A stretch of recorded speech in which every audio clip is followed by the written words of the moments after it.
الحمدللہ رب العالمین والصلاة والسلام علی سید الانبیاء والمرسلین اما بعد فاعوذ باللہ من الشیطان الرجیم بسم اللہ الرحمن الرحیم۔ الحمدللہ الہادی پروگرام میں اللہ تبارک و تعالیٰ کے دیکھتے رہنے کے یقین کے موضوع پر ہم کلام کر رہے تھے، جس کو ہمارے اکابرین بعض اوقات مراقبہ کا نام دیتے ہیں کہ ہر وقت اللہ تبارک و تعالیٰ کے یعنی یہ یقین رکھنا کہ آپ کسی کی نگاہوں میں ہیں، یہ بھی ایک مراقبہ ہے، اور یہ توجہ اللہ کی طرف مسلسل رکھنا اکابرین کا طریقہ رہا ہے، اور قرآن و حدیث ہمیں اس کی طرف صراحتاً بھی مائل کر رہے ہیں اور اشارتاً بھی بے شمار حدیثوں میں اس پر کلام کیا گیا ہے۔ تو پچھلے پروگرام میں ایک حدیث مبارکہ عرض کی تھی کہ حضرت ابو ذر اور معاذ بن جبل رضی اللہ تعالی عنہما سے روایت ہے کہ نبی کریم صلی اللہ علیہ وسلم نے فرمایا کہ تم جہاں بھی ہو اللہ تبارک و تعالیٰ کے عذاب سے ڈرتے رہو۔ تو اللہ تعالیٰ سے ڈرنے کا مطلب وہی ہے کہ اللہ کے عذاب سے ڈرتے رہو، اسی لیے میں نے ترجمہ ویسے ہی بنایا۔ تو اللہ تعالیٰ کے عذاب سے ڈرتے رہنے کا مطلب یہی ہے کہ خود اللہ سے ڈرنا، اور اللہ سے ڈرے گا وہی کہ جو ہر وقت پھر اللہ تعالیٰ کی طرف متوجہ بھی رہے گا۔ تو توجہ الی اللہ یہ انتہائی ضروری ہے۔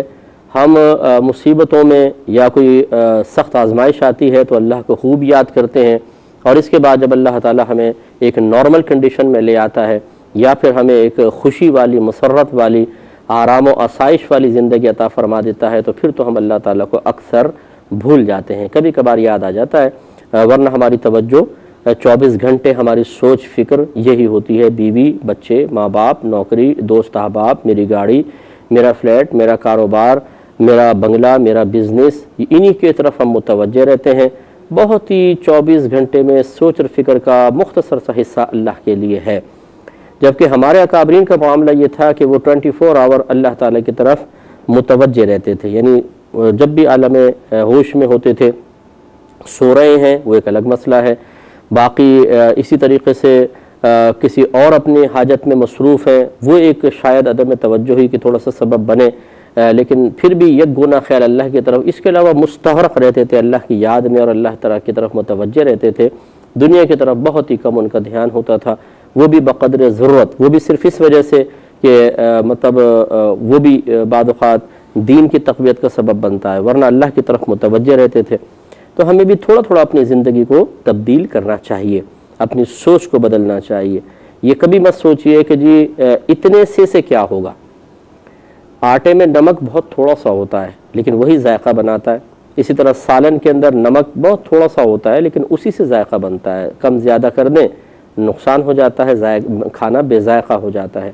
اسی طریقے سے یعنی سمجھانا میرا مقصود ہے کہ کم چیز کوئی معمولی نہیں ہوتی ہے، اگر آپ 100 میں سے 0 ہٹا دیں 10 رہ جائیں گے، اور 2 0 ہٹا دیں تو خالی 1 رہ جائے گا، اور اسی میں اگر 2 0 اور بڑھا دیں تو یہ 10,000 بن جائیں گے، اور بڑھاتے چلے جائیں تو قیمت بڑھ جائے گی، حالانکہ 0 کی اپنی خود بذات خود کیا حیثیت ہے، لیکن جب وہ ملتا ہے تو بہت کچھ ہوتا ہے۔ بلا تمثیل میں عرض کر رہا ہوں کہ اللہ کی یاد کوئی 0 کی طرح نہیں ہے، بلا تمثیل عرض کر رہا ہوں، سمجھانے کا مقصد یہ ہے کہ پہلے ابتداءً یہ چیز شروع کی جائے تھوڑی تھوڑی، کہ اللہ تعالیٰ مجھے دیکھ رہا ہے، اس طرف توجہ بار بار لانا، بار بار بتکلف لے کر آنا، یا زبان سے کہتے رہیں اللہ مجھے دیکھ رہا ہے، لکھ کر لگا دیں اللہ مجھے دیکھ رہا ہے، اپنے دل سے کہتے رہیں اللہ تعالیٰ مجھے دیکھ رہا ہے، اور پھر آہستہ سے اس کو بڑھائیں، پھر اس کا ریشو بڑھنا چاہیے، تو پھر دیکھیں آپ جتنا بڑھتا جائے گا اتنی برکت زیادہ ہوتی جائے گی۔ دوسرا یہ سرکار نے فرمایا کہ برائی کے بعد نیکی کرو، وہ اسے مٹا دے گی۔ یہ ضمناً ایک بات آ گئی کہ آپ کو سمجھایا کہ یہاں پہلی بات تو یہ کہ مسلمان ہونا شرط ہے، دوسرا وہ گناہ کبیرہ نہ ہو صغیرہ ہو، اور تیسری بات یہ ہے کہ وہ اس گناہ کے بعد انسان کو کچھ ندامت اور شرمندگی بھی ہو، یہ نہیں کہ ڈھیٹ پن کے ساتھ ہنس رہے ہیں اور گناہ کر کے چلو یار لا الہ الا اللہ کہہ دیتے ہیں مٹ جائے گا، ایسے شخص کو انعام نہیں ملتا ہے، اس کی تو توبہ بھی حقیقتاً مقبول نہیں ہوگی، کیونکہ توبہ کی قبولیت کی شرط بھی ندامت، پشیمانی، شرمندگی، افسوس، پچھتاوا ہے۔ اگر کسی گناہ پر آدمی کو ندامت نہیں تو کیا پھر کیا ہے توبہ؟ الندم التوبہ، سرکار نے فرمایا کہ ندامت ہی توبہ ہے۔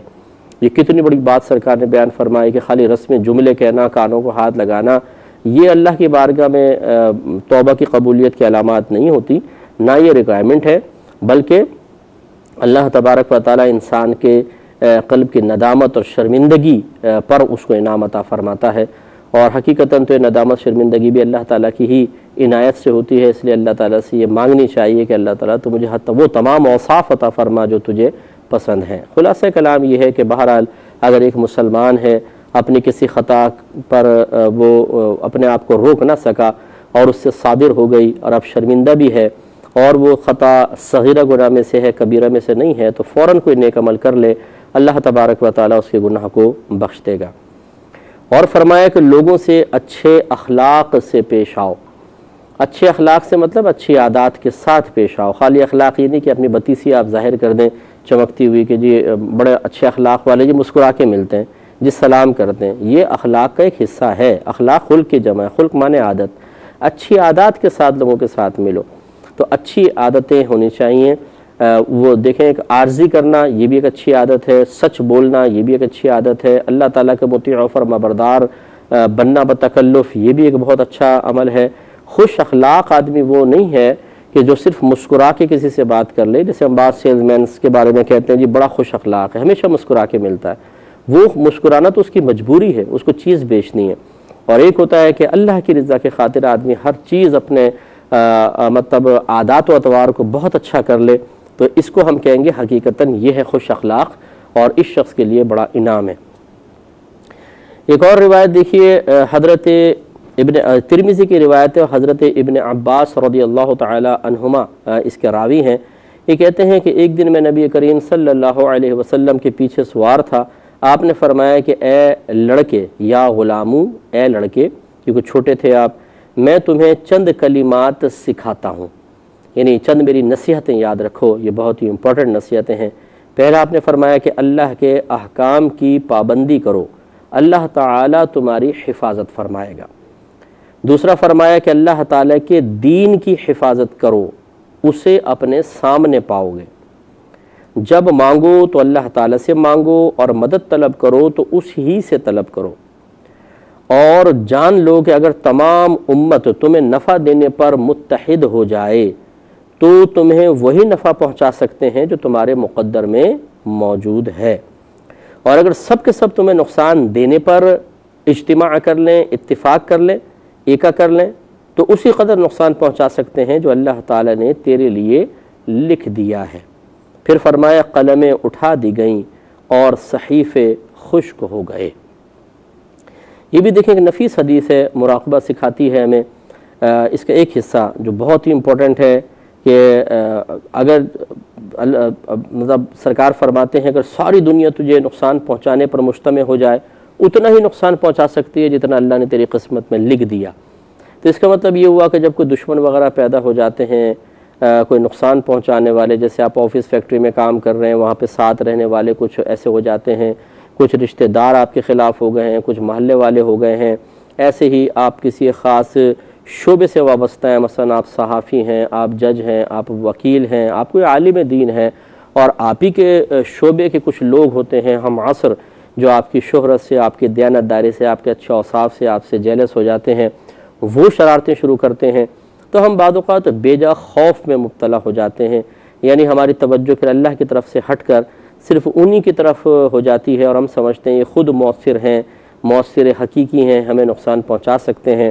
یہی ہمارے آقا صلی اللہ علیہ وسلم سمجھا رہے ہیں، اگر یہ تو چند لوگ ہیں، پوری دنیا تمہیں نقصان پہنچانے پر جمع ہو جائے، اپنی توجہ فوراً اللہ تعالیٰ کی طرف کرو کہ اللہ تعالیٰ نے اگر تمہاری قسمت میں کوئی نقصان لکھا ہے تو وہ ان کے ذریعے تم تک پہنچے گا، اگر نہیں لکھا تو بالکل نہیں پہنچ سکتا۔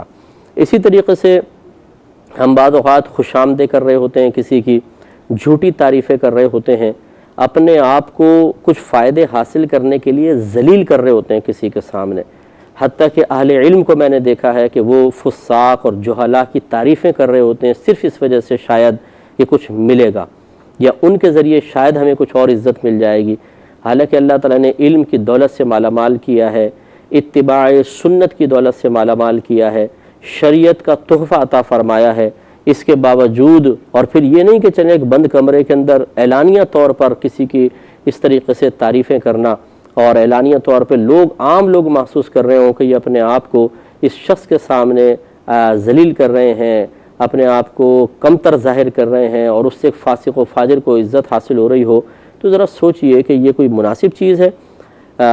کیا فائدہ وہ دے سکتا ہے؟ وہی فائدہ جو اللہ تعالیٰ نے آپ کی قسمت میں لکھا۔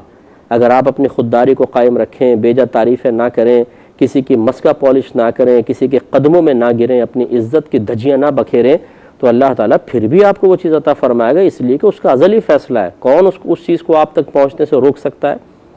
لیکن ہم لوگ یہ سمجھتے نہیں، ایسے افسروں کی جھوٹی تعریفیں اور دیگر جگہوں پر، تو یہ وجہ کیا ہوتی ہے؟ توجہ اللہ کی طرف سے ہٹ جاتی ہے کہ اللہ ہمیں انعام دے گا، بلکہ ہم بعض اوقات بندوں کو مؤثر حقیقی سمجھنے لگ جاتے ہیں کہ یہ ہمیں کچھ دے سکتے ہیں، اور یہی سب سے بڑی مسٹیک ہے۔ یہی ہمارے نبی کریم صلی اللہ علیہ وسلم سمجھانا چاہ رہے ہیں کہ توجہ اللہ کی طرف رکھو، اللہ تعالیٰ ہی عطا فرمائے گا، یہ مخلوق کیا دے سکتی ہے۔ تو اب حدیث کو ذرا شروع سے دیکھ لیجئے۔ سرکار نے فرمایا کہ میں تمہیں چند کلمات سکھاتا ہوں۔ پہلا یہ کہ اللہ کے احکام کی پابندی کرو، اللہ تعالیٰ تمہاری حفاظت فرمائے گا۔ تو احکام کی حفاظت تو اسی وقت ہوگی جب پہلے احکام سیکھے ہوں گے، اور احکام کا تعلق مختلف ہے۔ بعض عقائد کے ساتھ احکام وابستہ ہوتے ہیں، یعنی حکم ہوتا ہے کہ یہ عقیدہ اختیار کرو، یہ نہ کرو، یہ صحیح ہے، یہ غلط ہے عقیدہ، تو اس کا مطلب عقائد کا علم۔ اس کے علاوہ پھر عبادات میں بہت سارے احکام ہیں، ہم باہم معاملات کرتے ہیں، تجارت ہے، نکاح ہے، دیگر اور چیزیں ہیں، ان میں ہے۔ پھر اس کے علاوہ گناہوں کے بارے میں احکام ہیں، یہ گناہ نہیں کر سکتے ہو، یہاں تمہیں اس گناہ کی باقاعدہ اجازت ہے۔ بعض اوقات شریعت کسی شخص کے عذر کی بنا پر اس کے لیے کسی چیز کو جائز قرار دے دیتی ہے، جیسے حالت اضطرار میں سور وغیرہ کا گوشت کھانا مباح ہو جاتا ہے، حرام تو نہیں رہتا لیکن مباح ہو جاتا ہے۔ لیکن کلمہ کفر اپنی زبان سے کہنا، جیسے گن پوائنٹ پہ کو کہے کہ کلمہ کفر کہو، تو وہ حرام ہی رہے گا، کلمہ کفر کہنا حرام ہی رہے گا، لیکن اس کا گناہ ہمارے نام اعمال میں نہیں لکھا جائے گا۔ اور اس کے ارتکاب کی شریعت اجازت دیتی ہے کہ اگر دل مطمئن ہے ایمان کے اوپر، تو صرف ظاہری زبان سے کچھ کلمات زبان سے نکال دینے سے انسان دائرہ اسلام سے خارج نہیں ہوتا ہے۔ اب لیکن وہی بات ہے کہ یہ احکام کیا ہم نے باقاعدہ سیکھے ہیں؟ سیکھے ہوں گے تو ان کی حفاظت کریں گے۔ حفاظت کرنے کا مطلب یہ نہیں کہ ان کو لکھ کر اپنے لاکر کے اندر بند کر دیں، یہ حفاظت ہے، مراد ہے ان پر عمل پیرا ہوں، احکام سیکھیں، ان پر عمل کریں، تو عمل کے ذریعے حکم کی حفاظت ہوتی ہے، گویا کہ آپ نے اس کو محفوظ کر لیا۔ اور اگر آپ نے حکم سنا اور اس کو نظر انداز کر دیا تو گویا کہ آپ نے اسے ضائع کر دیا، اور سنا ہی نہیں، سیکھا ہی نہیں، تو اس بدرجہ اولا آپ نے نظر انداز کر دیا اور اس کو ضائع کیا ہے۔ تو یہ کہنے کا مطلب ہے کہ احکام شرع کو سیکھا جائے اور ان پر عمل کیا جائے، تو اس کا فائدہ یہ ہوگا کہ اللہ تعالیٰ تیری حفاظت فرمائے گا۔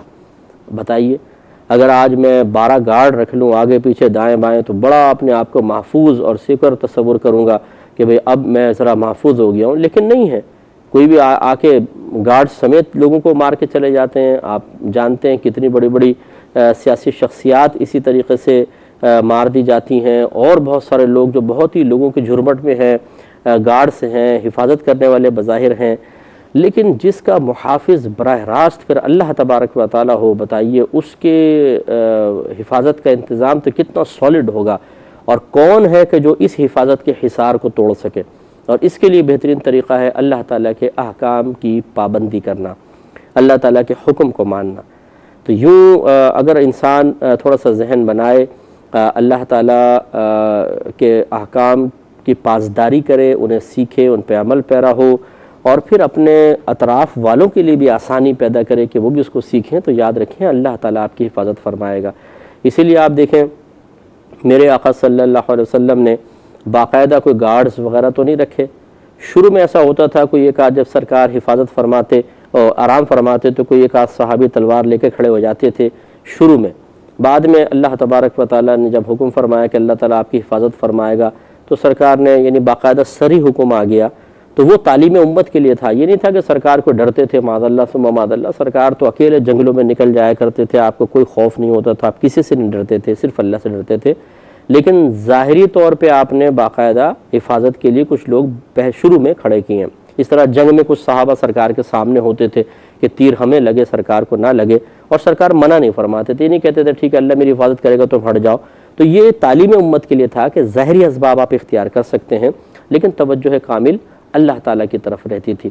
اور بعد میں تو باقاعدہ آپ نے منع کر دیا تھا کہ اب میری حفاظت کی کوئی بظاہری طور پہ بھی کوئی ضرورت نہیں ہے، اللہ تبارک و تعالیٰ ہی میرا محافظ ہے، کہ اس نے حکم نازل فرما دیا۔ لیکن تعلیم امت کے لیے سرکار نے گویا کہ ایک عمل کر کے دکھا دیا. ہم رکھ سکتے ہیں گارڈز وغیرہ، لیکن اگر انسان احکام شرع کی پابندی رکھے تو پھر یاد رکھیں اللہ کا وعدہ ہے وہ خود حفاظت فرمائے گا، اور جس کی اللہ حفاظت فرمائے اس کو کون نقصان پہنچا سکتا ہے. دوسرا فرمایا اللہ تعالیٰ کے دین کی حفاظت کرو، اسے اپنے سامنے پاؤ گے. اللہ کے دین کی حفاظت کا مطلب کیا ہے؟ یہ کئی طریقے سے ہوتا ہے. ایک ہے کہ ہم علم سیکھیں، علم دین، اور دوسروں کو سکھائیں، اس سے دین ہمیشہ زندہ رہتا ہے. اگر آپ علم سیکھنا چھوڑ دیں گے، جیسے اب باہر کے ملکوں میں بعض جگہ ایسی جگہ ہم آسانی، سہولت اور آسائش کو دیکھ کر وہاں پہ سیٹلڈ ہو جاتے ہیں. جی بڑا سکون ہے، تعلیم فری ہے، میڈیکل فری ہے، اور قانونی پروٹیکشن بھی حاصل ہے، لیکن کیا آخرت بہتر بن رہی ہے؟ قریب کوئی مسجد ہے؟ جی مسجد تو کوئی نہیں، نہ اذان کی آواز آتی ہے، نہ کوئی عالم دین ہے قریب. ہاں بنگلہ بہت اچھا بنا ہوا ہے، لوکیشن بہت اچھی ہے، لک وائز بہت اچھا ہے، سامنے جھیل ہے، پانی بہہ رہا ہے، ٹھنڈی ہوائیں ہیں. لیکن کیا اس لیے اللہ نے ہمیں پیدا کیا تھا؟ اولاد بالکل دین سے دور، نہ انہیں وضو کے مسئلے پتہ، نہ غسل کے مسئلے پتہ. اس پر آسائش زندگی میں جب یہ زندگی گزار کر اور دینی معاملے میں جاہل رہ کر، نیک اعمال سے دور رہ کر، گناہوں پہ مصر رہ کر یہ اولاد مرے گی، تو بتائیے ٹھنڈی ہوائیں سے قبر میں کیا نفع دیں گی؟ آپ کے مکان کھڑکی سے باہر کا خوبصورت منظر اس کی قبر کو کیا جنت کے باغوں میں سے ایک باغ بنا دے گا؟ تو کتنے ایسے ہیں جنہوں نے صرف ان آسائشوں پہ نگاہ رکھ کر اپنے بچوں کو اور زیادہ مسلم کمیونٹی سے دور کر کے وہاں پہ اپنی جگہ بنائی، اپنے گھر بنائے، بس وہاں کی لوکیشن دیکھ کر، اور بچے دین سے دور ہو گئے، بالکل شتر بے مہار. اور میں اکثر ایسے والدین سے شکوہ یہی کرتا ہوں کہ بس آپ کو اصل میں اللہ کا کامل بندہ نہیں چاہیے، اپنا فرما بردار چاہیے. اولاد چاہے گناہ کبیرہ کرے، آپ کے سامنے نہ بولے، آپ جو کہیں وہ مانتے رہے، اب وہ چاہے اللہ کی مانے نہ مانے، ہماری اولاد بہت اچھی ہے. اور اگر اولاد اللہ کی فرما برداری کرے، سب کچھ کرے، اور آپ کی ناجائز باتیں نہ مانے، تو یہ اولاد نافرمانے جہنم میں جائے گی. تو حقیقتاً ہم اللہ کے لیے اپنے اولاد کی تربیت نہیں کرتے، ہم اپنے فائدوں کے لیے کر رہے ہوتے ہیں بعض اوقات. یہ غلط رویہ، غلط طریقہ کار ہے. تو اس لیے دین سیکھ کر ہی دین کی حفاظت ہو سکتی ہے. ایک تو یہ. دوسرا اور میں بتاتا ہوں، لیکن ایک اب چونکہ ٹائم بڑا کم رہ گیا، انشاءاللہ نیکسٹ پروگرام میں عرض کریں گے. وآخر دعوانا ان الحمدللہ رب العالمین. میں بہک سکوں یہ مجال کیا، میرا رہنما کوئی اور ہے.